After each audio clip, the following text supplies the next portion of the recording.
viajar. Hey, ¿les gusta el chisme? ¿Quieren chisme? Háblame de ti, cuéntame de tu vida. Y ya está Ailín Rocha enganchada para que nos cuente todo del chisme mundial. Buen día, Rochi, ¿cómo andás? Hola, buen día, ¿cómo andan? Buen día, Rochi. Te escuchamos medio mal, a ver. Hola. Sentimos como que estás en Japón hoy. Sí, como... a ver. Qué raro. Medio No sé si me está tomando. Ahí está. ¿Me escuchan mejor ahí? Sí, ahora perfecto. ahora mucho mejor, sí. Capaz que no están andando mis auriculares. ¿Qué decirles? Puede ser. Ahí está. ¿Cómo estás? Algo así. Bien, bien. Acá, nada, me enteré que era hoy el día de 420, así que habrá que festejar. Está bien. Queda otra. Está bien, no No, queda no. otra. Hay que festejar. Así. Así. Y en Lindo. ¿Y en el mundo cómo andamos, Rochi? Y en el mundo me vine cerca hoy. Pero la semana pasada vieron que hablamos de China y de que se habían juntado el Kuomintang. Y justo el día anterior habían habido dos elecciones muy importantes. Las de Hungría, donde pierde Víctor Orbán, Sí. y las de Perú. ¿Qué pasa con Perú? Dije yo, porque, bueno, Víctor Orbán, la Unión Europea, la OTAN, que los intereses de Trump, de Putin, de Zelensky, bueno, eso es como más complejo y nos queda un poco más lejos, pero Perú es un pueblo hermano. Viste que los peruanos y los argentinos nos queremos mucho. Sí. Aparte, ¿y Perú, qué es lo vale que la pasa? pena recordar que Perú intervino en la guerra de Malvinas. Fue el primer mediador que se ofreció, por ejemplo, al que le debemos un montón. Exactamente. Y hay una cuestión ahí de la hermandad entre el pueblo peruano y el pueblo argentino que viene de los tiempos de San Martín. Ellos jamás olvidan a la figura de San Martín, tienen calles, plazas. Pero bueno, en este último tiempo, en realidad desde el 93, Perú tiene enquistada una crisis política en el poder de la cual es muy difícil salir. Me gustó, yo estuve escuchando mucho y estuve leyendo mucho esta semana para poder hablar de lo que fueron las elecciones en Perú y qué es lo que se puede esperar. Y una de las definiciones que da Marco Teruggi, por ejemplo, que es un platense que ahora está viviendo en México y que lo conocemos por su militancia y por su análisis internacional, es que es una democracia fallida, la de Perú, ¿no? ¿Qué es lo que pasa? Llaman a elecciones, la gente va, vota a un candidato presidencial, pero lo que termina pasando es que si no al poder no le gusta ese candidato presidencial, terminan destituyéndolo, dicen por inhabilidad moral. ¿Qué es eso? Bueno, lo que se le canta al Congreso, básicamente. El Congreso está plagado de derechistas y fujimoristas. Me preguntarán, algún distraído o distraída que no sabe de historia y no tienen por qué saberlo, tampoco los vamos a juzgar por eso. ¿Qué es un fujimorista? Bueno, Fujimori fue el presidente en los 90 que llega de forma democrática y termina imponiendo una dictadura. Un descendiente de japonés que una de las cosas que hizo, por ejemplo, de los crímenes más conocidos de Fujimori fue justamente imponer lo que se llamó un modelo neoliberal con mano dura, con represión, con mucha mano dura. No sé si me siguieron escuchando, yo veo ahí Sí, la te pantalla escuchamos, pero yo sigo hablando. Sí. Entonces, una de las candidatas presidenciales de estas elecciones fue Keiko Fujimori, es la cuarta vez que ella llega a ser presidencia. Llega a disputar la presidencia. Tenemos ahí en la primera foto los dos candidatos que pasan al balotaje. Ahí te perdemos un poco. Keiko Fujimori Ahí volviendo. y Ahí hay el problema de internet. Sí, ahí hay problemas de internet, no es de audio. Vamos a tratar de reconectar. A ver, Rochita, vos mientras sí. tanto estamos viendo, ¿no? Quienes estuvieron disputando quienes van a disputar en realidad el balotaje en las elecciones de Perú. A ver, Rochita, si podemos recuperarte. Rochita. Ahí desconecté la cámara, entonces, bueno, vamos a ir viendo las fotos directamente. Ahí te escuchamos, Rochi. Sí. Bien. Fujimori y Sánchez. Bueno, se preguntarán, bueno, Keiko Fujimori es ella dejó, o sea, su mamá, por ejemplo, para contarles todo el chisme, ¿no? Su mamá Sí. denunció que el padre la mandó a secuestrar, cuando se estaban divorciando, la mandó a secuestrar y la torturaron, y se demostró que era el padre el que lo hizo, y ella dejó de lado a la madre y se quedó del lado del padre. Y no solo se quedó del lado del padre a nivel familiar, sino a nivel político. Es una mujer que reivindica la mano dura. Es como que yo te dijera una Patricia Bullrich, ponele, no es un cachivache, o bueno, sí, pero bueno, lo que sacó son 17%. Y después tenemos a Roberto Sánchez, que no es el Roberto Sánchez, no es Sandro, básicamente lo vemos ahí, Ujú. que es el heredero político de Pedro Castillo, que fue el primer candidato de izquierda en llegar a la presidencia en Perú, y que por estas cosas del Congreso que los inhabilitan los presidentes, termina siendo el encarcelado Castillo en 2022, cuando asume Dina Boluarte. Del 2021 a 2022 estuvieron Castillo, después en diciembre de 2022 asume Dina Boluarte, ella tiene que renunciar y es denunciada rápidamente, ella lo había traicionado a Pedro Castillo, asume José Gerí, y el año pasado perdón, 2024, asume la presidencia José María Balcazar, todos estos presidentes puestos a dedo por el Congreso, y José María Balcázar no lo votó nadie, tenía el 95% de desaprobación según las consultoras peruanas, y aún así fue elegido presidente por el Congreso.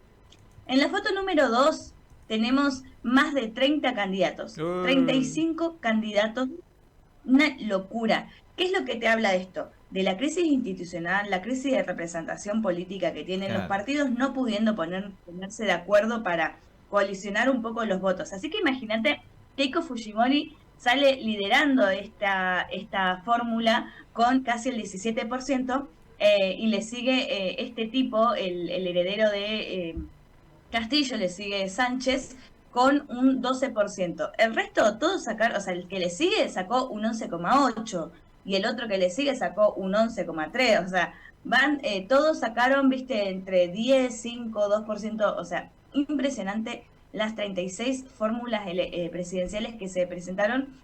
Por ejemplo, uno que se había nombrado mucho es un humorista de televisión, que ya lo vamos a ir mencionando, Ujú. y un tipo que imitador de Trump y de Milei, el tipo que quería ser el histriónico, el diferente, el derechoso. Bueno, ahí tenemos también en la foto número 3 a Keiko Fujimori. Es su cuarto intento de alcanzar la presidencia. Tuvo una campaña centrada en el debate a la inseguridad, que incluye, por ejemplo, el uso de las Fuerzas Armadas y la construcción de nuevas cárceles. Enfatiza todo lo que es la lucha contra la corrupción, pese a que su padre está preso no solo por el genocidio. Uno de lo que hizo fue, en los 90, agarró un pueblo originario del Perú y esterilizó a miles de mujeres, y eso es un tipo de genocidio, de eliminación étnica, ¿no? Estas mujeres que son de determinado pueblo originario no se van a reproducir, esos genes se van a perder para siempre. Pero bueno, ellos, Fuerza Popular es el partido, hace reivindicación de lo que hizo su padre en los 90 y sigue tratando de generar un Estado que tenga un rol activo en áreas sensibles como salud pública, pensiones y asistencia social, pero combatiendo la corrupción y la criminalidad con mano dura. Bien. Después tenemos a Roberto Sánchez, que es el candidato de izquierda, que en algún momento dijeron que era un poco más moderado que Pedro Castillo. Recordemos, Pedro Castillo llega en 2021 a la presidencia, había como un aire de esperanza, y llega con un discurso de izquierda, con ganas de romper todo el sistema político, y de hecho lo meten preso porque quería anular el Congreso.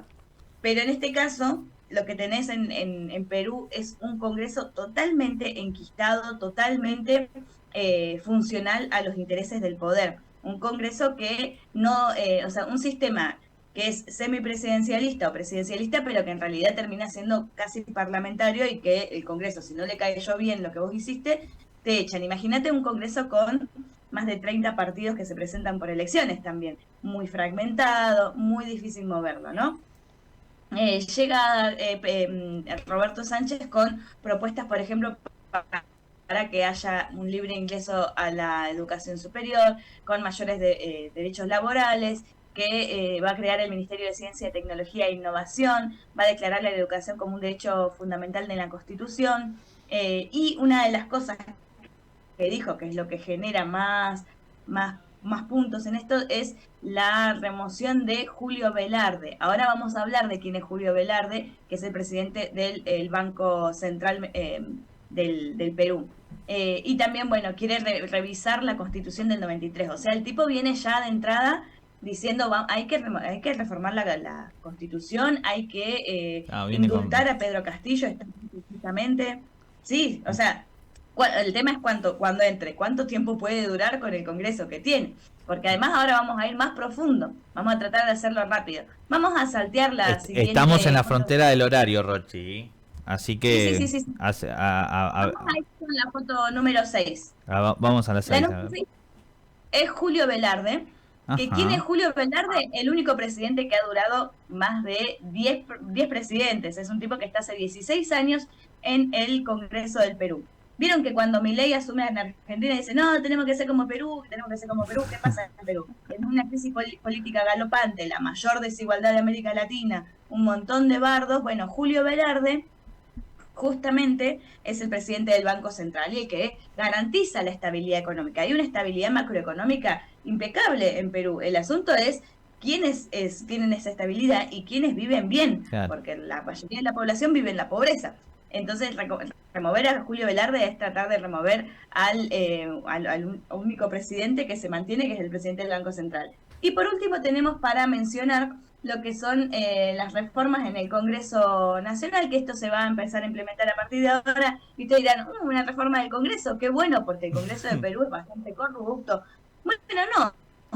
Se vota también para que haya una reforma del Congreso, que vuelva a ser una doble cámara, diputados y senadores, la tenemos en la foto número 7, y desgraciadamente esta reforma en el Congreso implica mayor poder para el Congreso. Va a seguir habiendo una estructura bicameral, digamos, cambian, los peruanos ya habían dicho hace mucho tiempo, en 2018 hubo un referéndum, dijeron que no querían una estructura bicameral, la ponen igual, obviamente. Van a poder elegir y hacer los cambios de gabinete, entonces ningún presidente va a poder hacer un cambio en un gabinete sin pasar por el Congreso, así que imagínate también con un Congreso tan derechoso y tan difícil lo que va a hacer esto.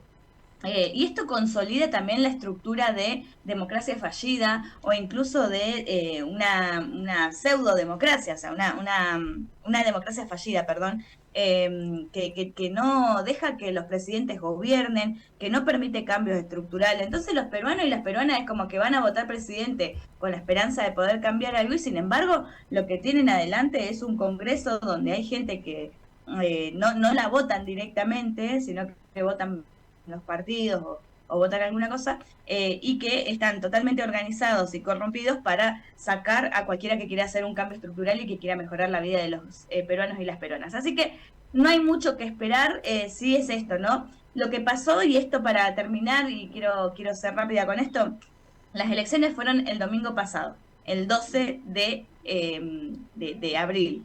Sí. Hubieron 60.000 peruanos y peruanas que no llegaron a votar. Porque no había material electoral en las mesas. Vos vas a votar en algunas ciudades y no había material electoral. Entonces dicen, bueno, van a poder seguir votando el lunes, estaban viendo cómo resolver, y salen los medios de comunicación que están obviamente cooptados y tomados por el poder económico del Perú, por los poderes enquistados que ya conocemos.